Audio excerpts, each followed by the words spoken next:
All right, as you can see behind me, we have a beautiful view with a lot of property in the back here. And of course, I'm not in Serbia because in Serbia, we don't have an ocean like this. I'm in beautiful Montenegro here on a business slash vacation trip here.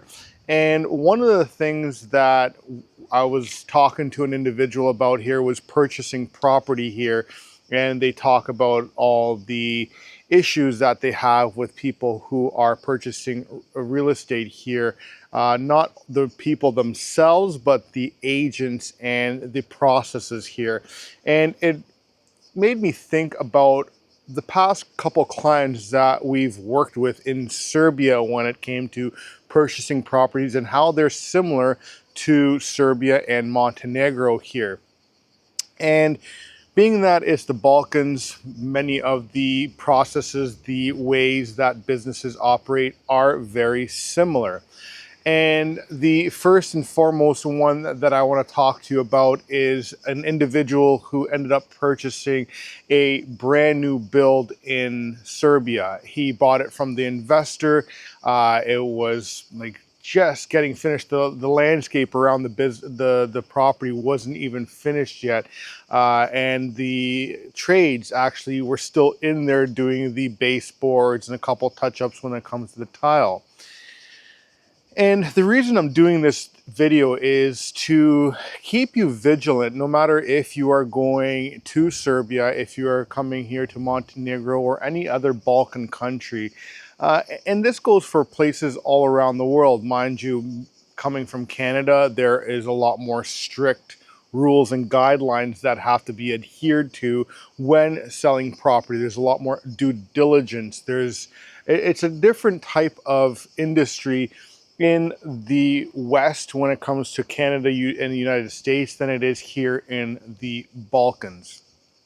Now, this individual ended up going to a real estate agency, which I still yet to find a good reputable agency that we can work with here, regardless of what it's going or how it goes. There's always an issue. We're currently working on one with a client who moved here from Philadelphia, and he's purchasing a property, and the contract is a complete mess. Even though that the agency is using a lawyer, it just seems like it's amateur hour at its best. But with this first story I want to talk to you about is that this individual, he came here from Western Europe, and he ended up purchasing this property from the agency, but by law, because he didn't speak the Serbian language, he was supposed to have a translator there, a court-appointed translator, two witnesses at the notary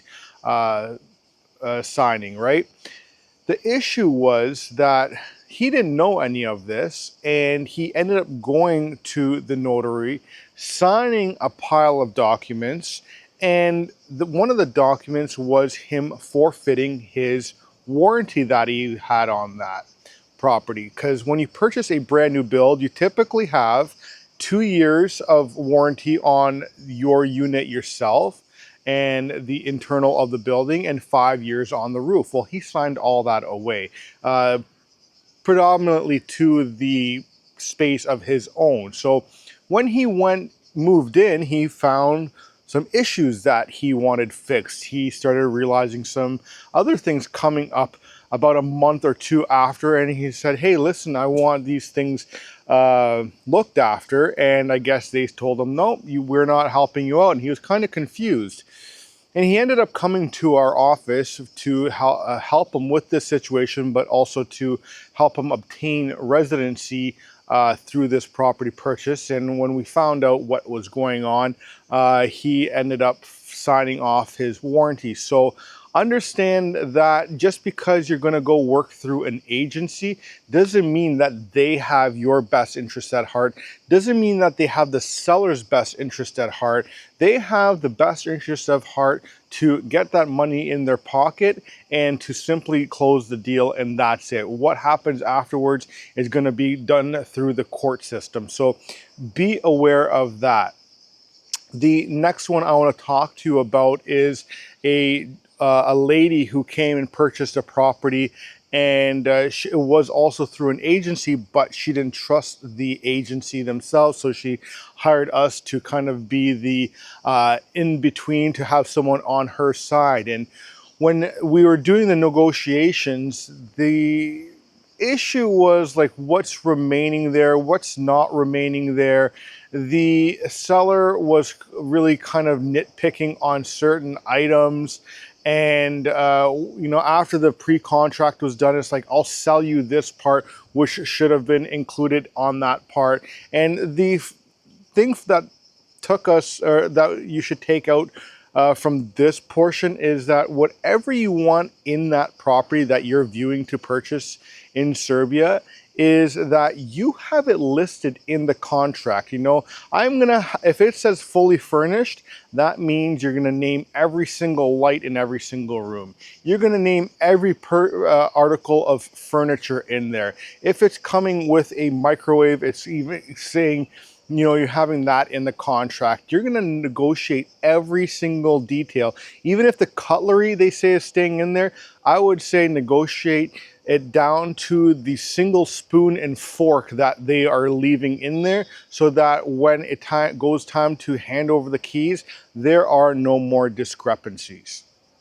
The third one that I want to talk to you about was another fellow from the United States. He came from California. He purchased a property. Well, let me back up a little bit first. We went and looked at a pile of properties for him, and looking through agencies, looking through various platforms online. And the one that he went to go look at, he met the owner of the property, and the owner was like, well, I have this property under contract with another individual at the moment.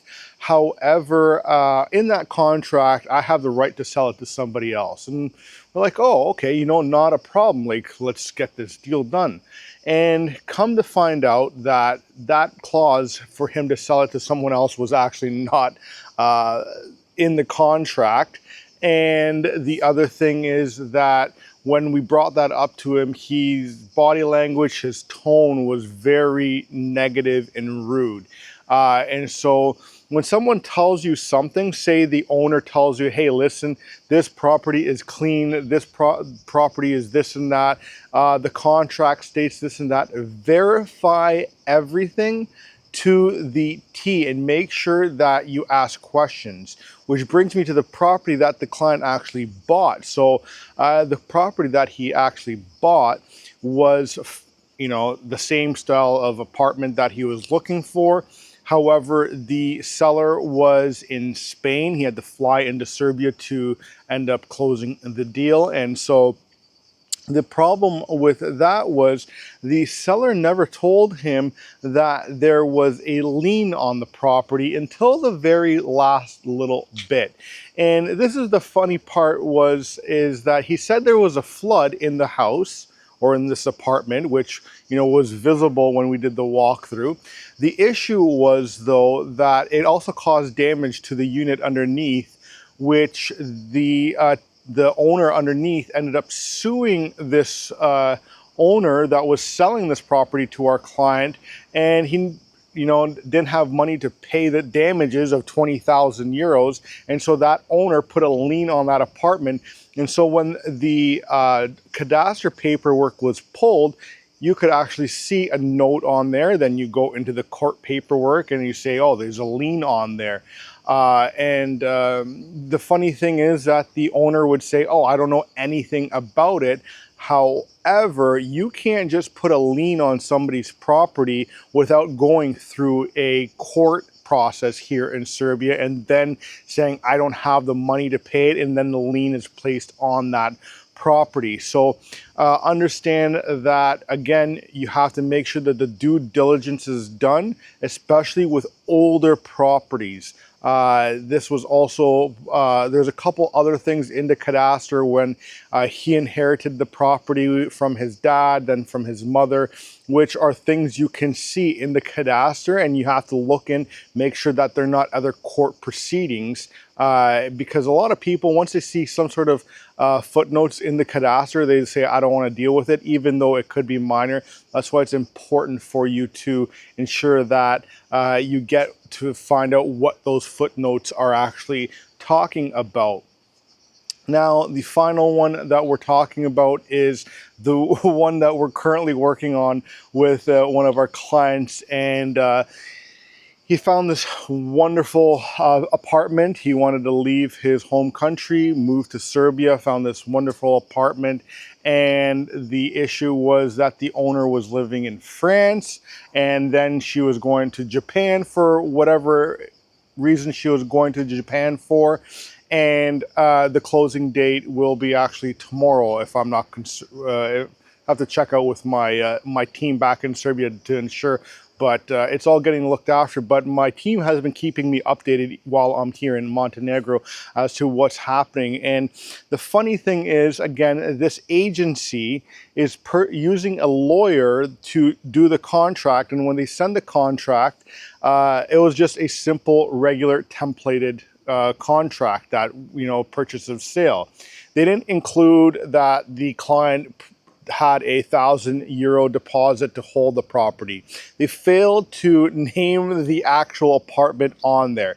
They failed to actually state that the apartment was furnished. And so my team sent that back to the agency, said you need to fix this, this, and this. And then they put in, okay, the €1,000 is in there.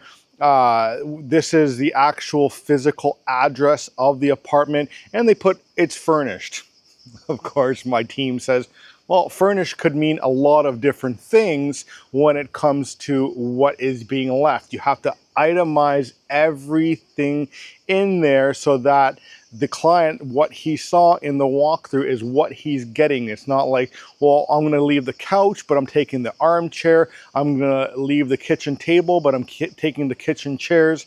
Everything needs to be listed in these properties. And so wherever you're going in the Balkans, make sure that you're taking in that due diligence. Make sure you have someone that you trust that can take care of what's the best interest for you, not the agent, not the seller. Because I know in a lot of other countries, you typically have your own representative for your own purchase or your own sale, and you have the other party's representative that is typically dealing with the vice versa of what this one's doing, and those two legal teams talk amongst each other. Where here in Serbia, typically it's all done under one roof, and you're wondering, well, does this individual actually have the best interest for me or not? And to make sure you have a clear mind, it sometimes costs you a little bit more, but it's a better peace of mind to actually get your own team under your own belt.